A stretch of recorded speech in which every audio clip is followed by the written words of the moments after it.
Is there any reel now that doesn't use Kala Chashma? I mean, that song is really having a revival of sorts. It's hit it big time. All thanks to what seems like a real random group of Norwegians dancing away at one of their own weddings. I mean, who would have thought? But apparently, it does take 10 years to become an overnight success. So, while I was Yeah. really impressed by the quick style, I did my usual wiki lookup. They've been at it for so many years. Yeah. And I'm sure even they wouldn't have guessed that finally the thing that went viral would be one of their own wedding performances, right? So a lot of these things are so unpredictable in that sense, but good for them. Good for them. They kept at it for that long, a decade is not a short amount of time. Correct, correct. And when you look at it, you feel like, oh, these guys got lucky. They look so happy dancing. They get to do something they love and be famous for it. I'm sure, waking up every morning at 5, going to a dance academy, putting in the hours of practice. I'm sure it didn't feel like that on every single day. Definitely not. Are we happy podcasters all the time? I don't think so. I hope so, but I don't think so.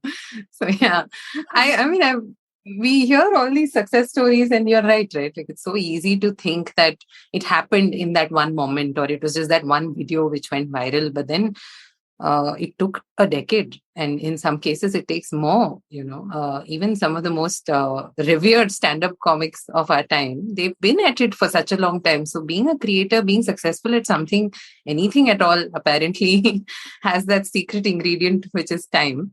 If only I could convince all my clients that that would true as well. How beautiful would that be? Oh, I hear a digital marketing story coming up anytime now. Many, many.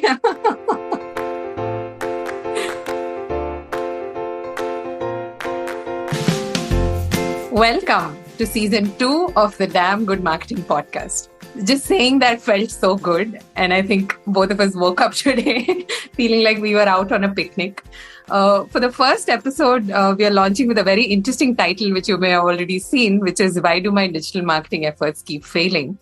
And you may have gotten the hint already that there is an element of time involved. But what else, right? What else is the reason why it sometimes tends to fall flat? And how do you prevent it? Like, when do you do the symptomatic check? And when do you, stop investing money perhaps in things that aren't working? So I think that's going to be the focus of this episode. Let's get started. Yeah, let's. I think, I mean, you know me. I have struggled with digital marketing for my firm, Raincraft, for many reasons, right? And now when I look back, a lot of it was on me. A lot of it was whether I had the clarity, whether I understood what digital marketing can offer. It was my expectation set right. It's like, Yeah. oh, I've put up 10 blogs and now where is everybody?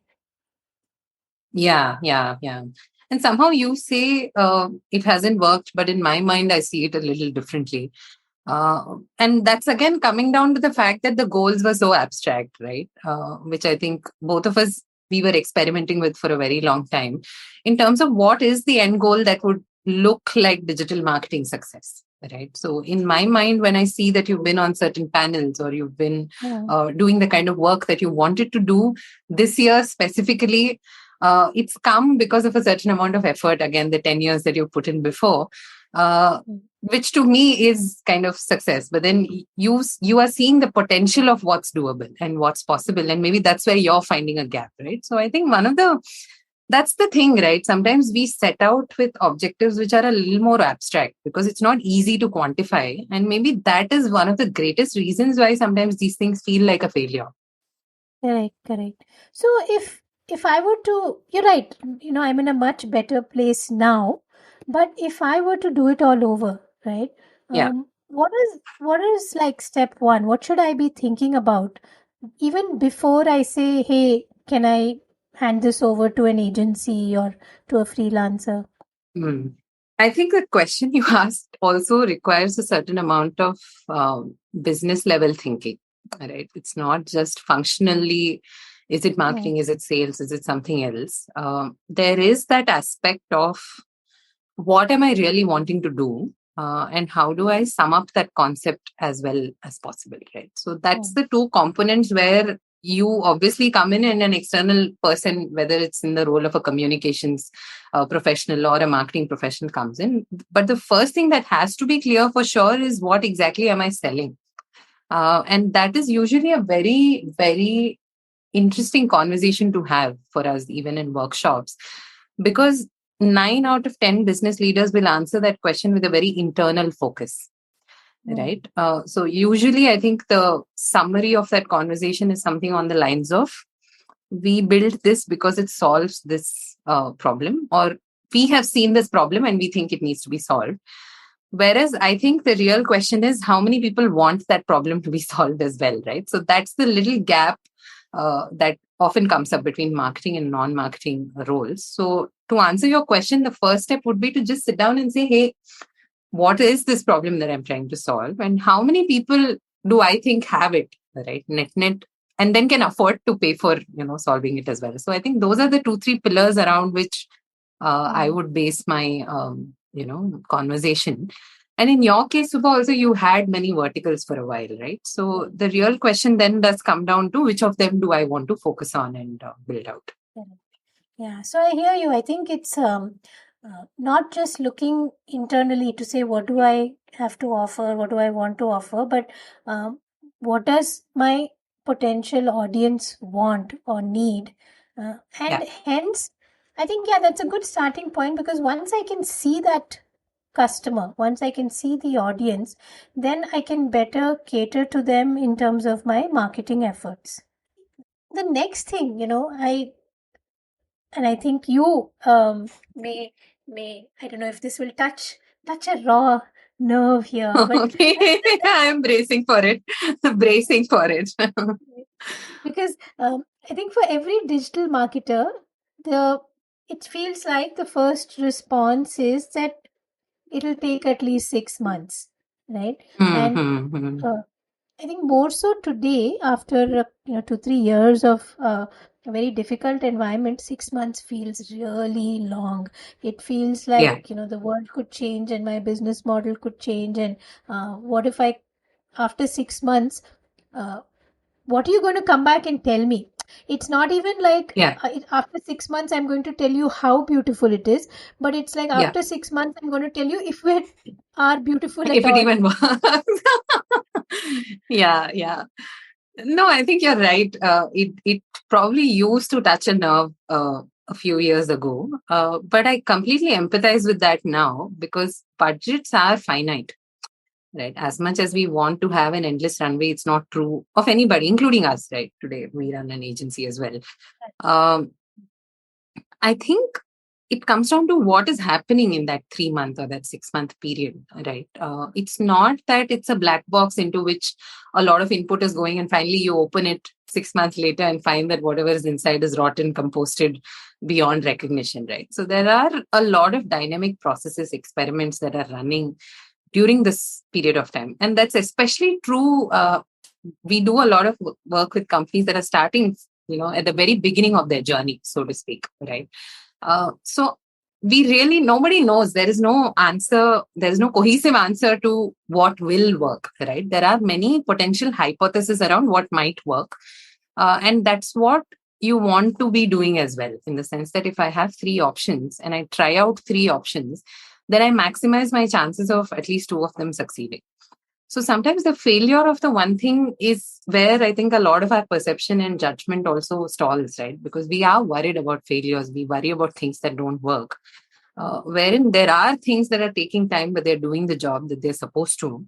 So I would say, do ask for, weekly conversations, monthly reports. Every client, and for that matter, every business is well within their rights to demand that of every function, right? So why should a marketing function or an agency that's doing that role be different? And which is where also sometimes the initiative has to come from both sides, right? So if you're not getting what you want, then by all means ask for what you want. And take expertise for what it's worth would be the other thing, right? So if somebody is telling you that X is a bad idea, and they're able to justify it with certain case studies and certain examples, then ask questions and find out why that may be the case. Right. And don't jump into it because somebody told you that it's a good idea. I think that, yeah, clearly it's touched a nerve. Yeah, because we do hear a lot of conversations around tactics, to be honest.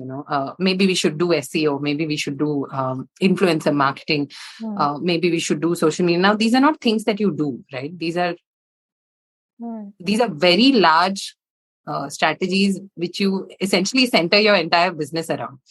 Right? Like my social media success is largely dependent on how much I, in my capacity as a leader, can get involved as well. So again, it's a conversation of what are the priorities really, right? So are you doing SEO because somebody told you that that's what you should be doing? Or is it the industry standard for you? In which case, by all means, go in that direction. Yeah. No, I think what you said initially, that's the key, that it's not like you start and then nothing happens and then 6 months later you take stock. It's about working closely with the team to set your milestones, take a dipstick check, make tweaks to what you're doing, add, subtract, etc. So that 6 months is truly a journey where you have tried different things. The idea is not to experiment and try too many things so that you don't know what actually made it work, but to try a few things and have reasonable expectation that there is forward movement that you can sustain, right? Because in those 6 months, if an agency gives me like 3 viral videos or something, great, but what next? Like, am I now dependent on them having a brainwave and creating a viral video? Yeah. And also, how are you converting that virality, right? You have all this attention, which grab. Great. In today's times, attention is a huge currency. But then it has to translate down to something else, right? So either you're downloading an app or you're testing out a new product or whatever it is, it has to kind of move on to the next logical step. And a lot of things add up, right? It's not going to be one thing that suddenly, puts you on the world map and makes you the most world famous company. It's a lot of little things that add up. And the faith that you're placing in some ways is that the other person knows how to engineer that, right? And that is where I think it becomes a conversation really, because how do I trust somebody to know what will work? And this is unfortunately that one domain where such guarantees don't exist. It's just, calculated risks that you take over a period of time, and they will pay off. It's not that they don't pay off at all. Yeah. And honestly, how many of us are actually ready for a 10x growth overnight or a 20x growth overnight, right? If we were to actually convert at that, at that number that we think the agency should deliver for us, I don't think most of us are capacitized to handle that inflow. I used to find it interesting that those who go on Shark Tank, for many, it's a bit of a PR bid, right? You may not get a deal, but enough people have seen you, and then your sales will spike, etc. And those who, even really good ones who get a deal, usually the update will say that that night their server crashed or they didn't have enough to fulfill the order, because you can't really handle it in reality. Yeah. And we had that conversation last season where we said how much growth is too much growth, right? Correct. So that is definitely something to be considered as well. But specific to digital marketing, I think it's just a question of faith sometimes, right? Because it's still a very new domain, despite it being around for all these years. The moat of successful digital marketing has been built by companies with huge budgets. There's absolutely no question about that. And a lot of others have to now compete with these giants using tactics which don't cost that much, right? So that is where I think the gap arises, and everybody wants to contribute because you are burning cash, you are burning money on a daily basis. Whether it's with ads, whether it's with agencies, expertise, even internal hires who you pay month on month, it can be scary. And I do empathize with that, especially now that we are, heading into a recession and probably an investment winter. How do you preserve all that cash flow is going to be a big question. No, it's definitely a burn. And I think, the e-commerce B2C wellness brand that we've worked with, we've seen that there's also the danger of digital marketing working to the extent that if you put an ad, you get your sales go up, Yeah, yeah, right? But then if you don't put an ad, then there are no sales, right? yeah, So you're yeah, yeah, constantly kind of feeding that ad engine, which is yeah. okay if you're making a 2x, 3x, but you Hmm. typically don't. It takes time for that to happen. So Yeah. there's a lot of burn. And then now you've started this engine that you can't stop. In fact, You that know? bet is usually and should be hedged by much bigger stakeholders, right? Like I remember listening to this podcast episode you shared, in fact, where Mark Cuban talks about not investing in Uber at that time Mm. Mm. because he didn't believe in the whole growth plan of spending hundreds of millions to earn tens of millions.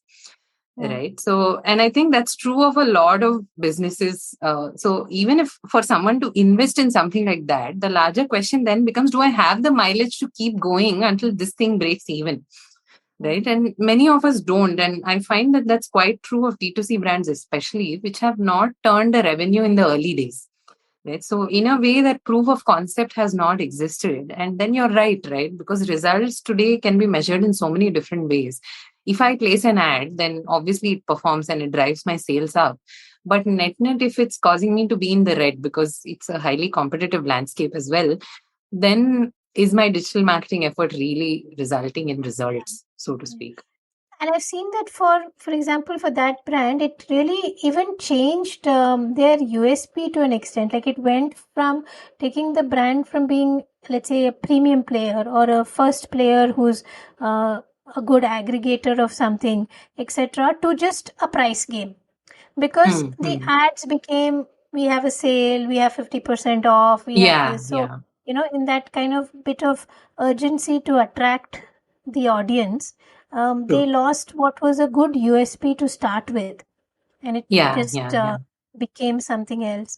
But I've seen another D2C toy brand that have just, they have invested heavily and continue to in digital marketing, but ramping it up slowly, doing it on Amazon, doing it on Google, yeah, making sure that at every stage it was at least a break even, and then slowly, 1.25x yeah. returns, 2x, then 3, then 4. And when it started becoming 4x, 5x, then they kind of really upped how much money they were putting into it. Yeah, yeah. And that's where I think I also remember the story you mentioned about this brand in particular, where they had to let go of an agency who was kind of not getting the nuance of what the brand was all about, right? And brand marketing, honestly, is a huge moat that you can build. I think that's what we are taking away from these two examples. But it's also something you have to do with a lot of care. It's almost like pottery or baking, right? Like one ingredient and it could really go off in so many ways. So it's great when leadership has that vision around the simplicity of what their brand stands for. So Mm. if you can really clearly articulate that, then I think half the job is really done and all marketing efforts will succeed thereafter because your Mm. metrics are also based on that, right? Just to take a B2B example, we worked with this client in B2B tech. It was a product. In fact, it reminds me of two examples, but let's start with one, wherein they were so clear on what the product was about. And that articulation I found in every call that happened, so every time they had to brief us, that one line statement of what that product's benefit was always constant, right? It Mm. didn't change, it didn't switch, it didn't become other things, which is why it worked for them as well, because we were able to then translate that into the website, into the landing pages, into social media, so that Mm. whoever saw that message and resonated with it was already a ready product. They were not confused by four different messages on four Mm. different things. Mm. The other example was wildly on the other side, again, a B2B product. But it was so difficult to articulate what the product was because there was no ready product, right? Mm. None of us had experienced it for what it was. We didn't have access to any kind of dashboards or know-how on where it was headed. So in that sense, it was a very early stage. We are experimenting with this kind of situation, in which Mm. case it becomes really difficult to talk in terms of the brand, because what is the solution, right? What is the base on which you're kind of layering this whole thing that we know as brand? Correct, correct. No, I think, yeah, Mark. And that brings me to the next thought about from the organization perspective, does one person own it, or does it become part of anything and everything that you do? Keeping in mind that you have a digital footprint, keeping in mind how does this tie in with that? I think while Hmm. one person may own it, I think the onus is on maybe that person and the agency to let others know how it's a part of everyone's job now. Yeah. No, I think it is important to have one point of contact for sure, whether it is to coordinate with agencies, with external consultants. I'm sure brands will be working with a lot of freelancers for various different asks as well. And probably that point of contact's one North Star should be revenue, right? Because they have that one thing which an external agency doesn't have, which is access again to sales, access to success, access to support, and so many of these other functions, which invariably end up tying back into things like churn, attrition. How long is the average customer even staying, right? So all of these things do add up in that sense. So what I'd say is that one POC can continue to focus on revenue as their metric, and pipeline value as well to some extent. And then everybody else in the organization also has a role to play, because I, as an employee, if I go and grumble about my company on online today, which is very doable, right? It's not at all hard. It is going to impact how customers end up, perceiving. So I may have the biggest influencer on the planet endorsing for me, but if my reviews are bad, then it's going to affect how potential customers tomorrow perceive what I'm doing. So in that sense, there is also that cultural shift that needs to happen. It's not that you're hiring an agency to do whatever, like 4 posts and 8 social media accounts and manage them and moderate them. At the end of the day, I cannot paint a door which is kind of rusty on the inside. So I think that internal change of saying, okay, I own also this function or this collateral has to also happen. We've seen that, in fact, with one of the clients we both of us worked with in terms of a coaching plus marketing kind of engagement. They believe, right? Today, they see the value of being online in their own individual capacity. So everything else you do only contributes to that image at that point. Yeah, no, I think it makes sense. I think it's a good start to our season 2 conversation. Heavy questions are being asked. Because I mean, as a topic, it's really huge, but Yeah, it's a good reminder that one, there's no such thing as overnight success, and yeah, it is, while it's a long game, you won't. It's not like you won't have any immediate wins. It's not like nothing is going to happen for 6 months or whatever is that first time frame. It's just be patient, have clarity, have a few goals, few milestones you want to hit, and really get involved. I think that's important too. yeah, for sure. It takes two to make any kind of noise, and I think two to tango is the thing that I was looking for. It didn't come to me immediately.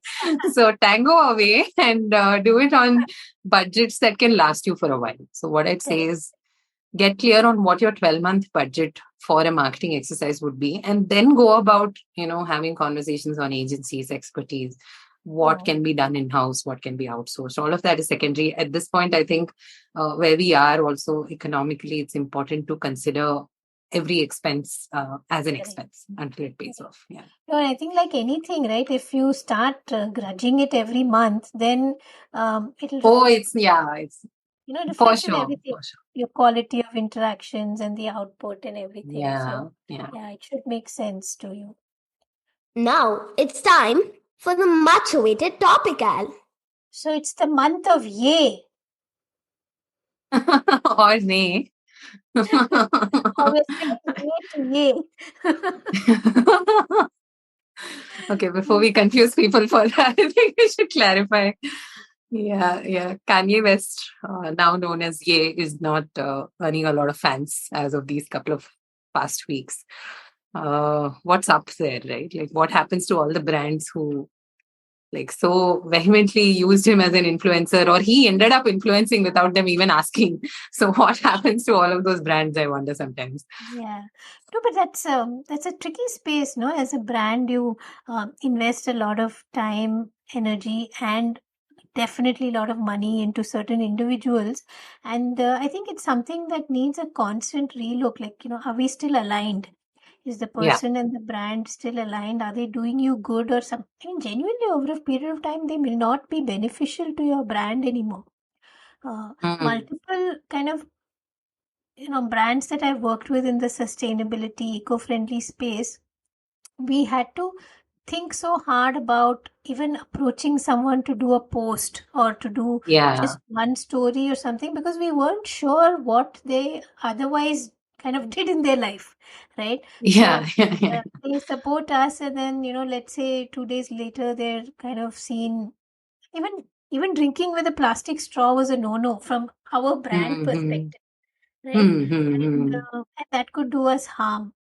So it's that kind of coming together is really important, which is where a lot of the, in a way, not so big, not so well known, but with a really strong fan following of their own type influencers, I think they're beating the game and doing well for the brands they associate Yeah, with. yeah. I just wonder how long it will take for us to realize that, right? So I think we still do like celebrity endorsements for what they are.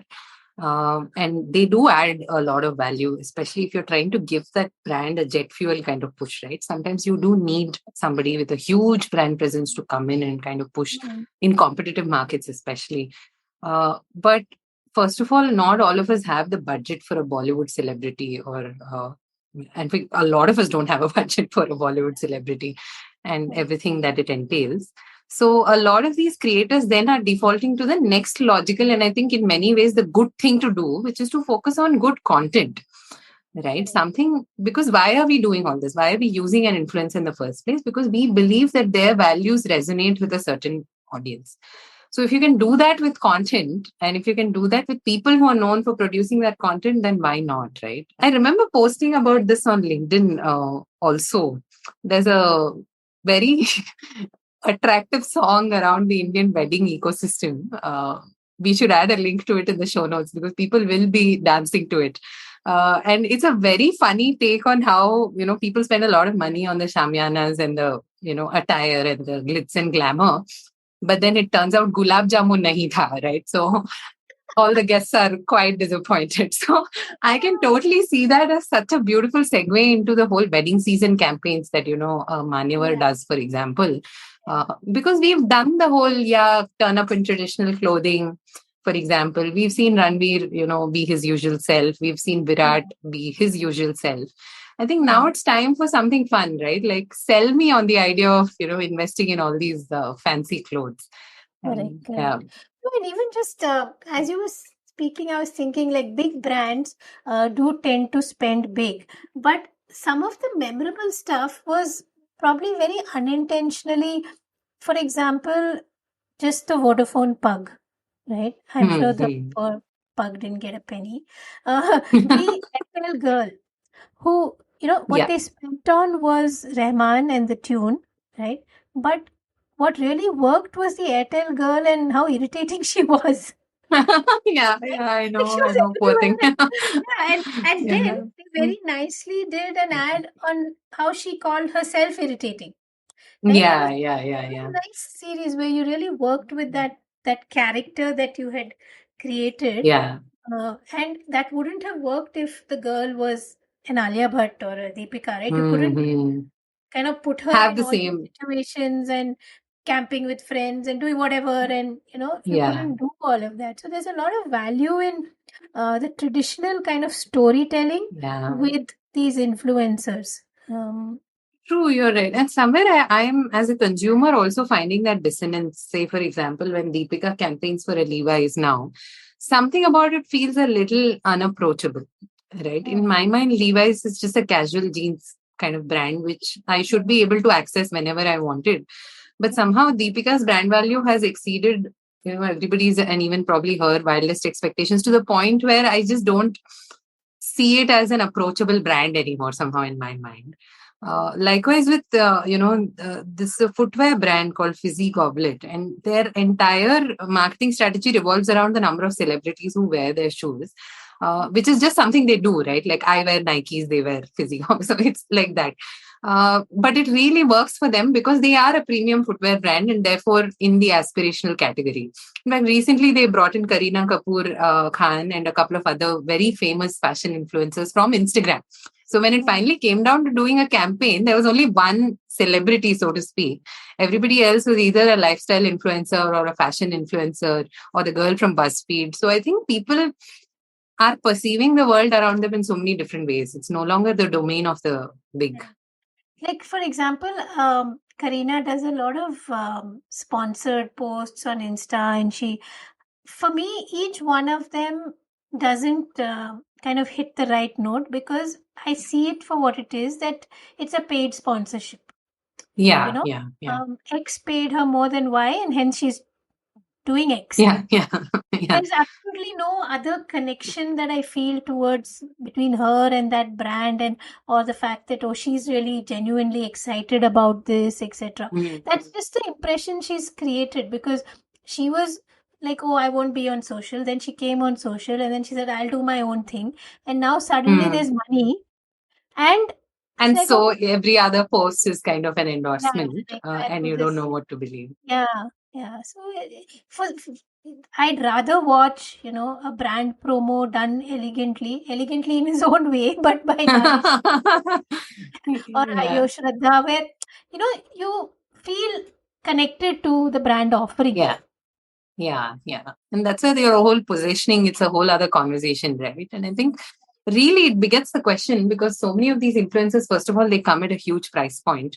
And secondly, equity is involved as well, which again is a bit of a risk, right? So how do you make those choices? And what happens tomorrow if despite all this, that person goes and does something, lives a life which may not be perceived as a good thing in the minds of consumers? Then it's a problem. I think in kind of it's a good news story for businesses, I feel, because today you're not seen as, oh, you couldn't afford a Kareena, because if you manage to find an influencer who works for you, who really ties in with your brand, then lucky, stick with it, go with it, and don't go bankrupt over trying to just get a Kareena. That's so true. In fact, there are examples of people who've done exactly that and they've produced great content and been successful, with a much smaller budget.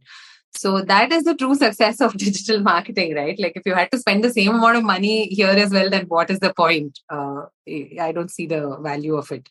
But if you can get creative and if you can, really have fun, again, I know we've said this before, but let that creativity shine through, I think, in so many different ways.